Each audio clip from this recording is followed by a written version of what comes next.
کیا آپ نے کبھی دیکھا ہے پیسہ کم ہوتا ہے لیکن سکون بہت ہوتا ہے، اور کہیں پیسہ بہت ہوتا ہے پھر بھی چین نہیں ہوتا؟ اس کا کیا راز ہے؟ اور وہ راز ہے صدقہ۔ صدقہ صرف پیسہ دینا نہیں ہوتا، صدقہ اللہ پر بھروسے کا نام ہے۔ جب انسان دیتا ہے تو اصل میں وہ کہتا ہے، یا اللہ مجھے تجھ پر یقین ہے۔ اسی یقین کی وجہ سے اللہ دیتا ہے۔ اللہ فرماتا ہے، جو لوگ اللہ کی راہ میں خرچ کرتے ہیں اللہ اس کے مال کو کئی گنا بڑھا دیتا ہے۔ یہ وعدہ ہے اور اللہ اپنے وعدے کے خلاف نہیں کرتا۔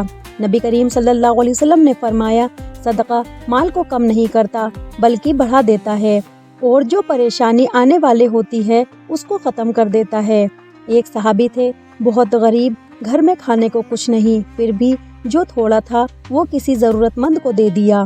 نبی کریم صلی اللہ علیہ وسلم کو جب پتہ چلا تو آپ صلی اللہ علیہ وسلم مسکرائے اور فرمایا، اس آدمی نے اپنی آخرت بنا لی۔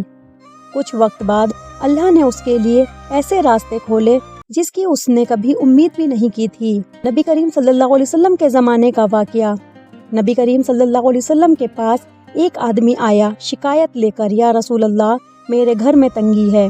آپ نے فرمایا، صدقہ دو۔ آدمی حیران ہوا، میرے پاس تو کچھ ہے ہی نہیں۔ آپ صلی اللہ علیہ وسلم نے کہا، کھجور کا ایک دانہ ہی صحیح۔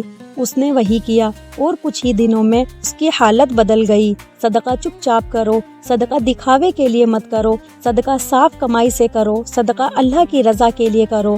آج ہم کہتے ہیں پہلے خود ٹھیک ہو جاؤ پھر دوں گا، لیکن صدقہ ٹھیک ہونے کا ذریعہ نہیں۔ جب بھی دل گھبرائے، جب بھی تنگی آئے، سب سے پہلے صدقہ نکالو۔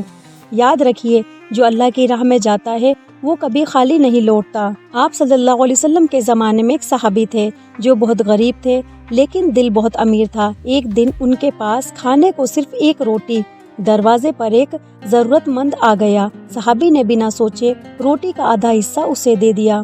اسی رات آپ صلی اللہ علیہ وسلم نے فرمایا، جو آج دیا گیا وہ اللہ کے پاس پورا جمع ہو گیا۔ کچھ ہی دنوں میں اللہ نے اس صحابی کے لیے رزق کے ایسے راستے کھولے جس کی اس نے امید بھی نہیں کی تھی۔ ایک اور واقعہ، آپ صلی اللہ علیہ وسلم کے دور کا، ایک آدمی ہر دن ایک چھوٹی چیز صدقہ کرتا، کبھی کھجور، کبھی پانی، کبھی ایک مسکان۔ لوگ کہتے اتنا دینے سے کیا ہوگا، لیکن آپ صلی اللہ علیہ وسلم نے فرمایا، اللہ نیت دیکھتا ہے، مال نہیں۔ کچھ وقت بعد وہ آدمی سب سے زیادہ سکون والا انسان بن گیا، کیونکہ اس کا دل دینے کی عادت میں لگا ہوا تھا۔ یا اللہ ہمیں دینے والا بنا، ہمارے دل سے ڈر نکال دے، اور ہمارے مال، ہماری اولاد اور ہمارے وقت، ہر چیز میں برکت عطا فرما۔ آمین۔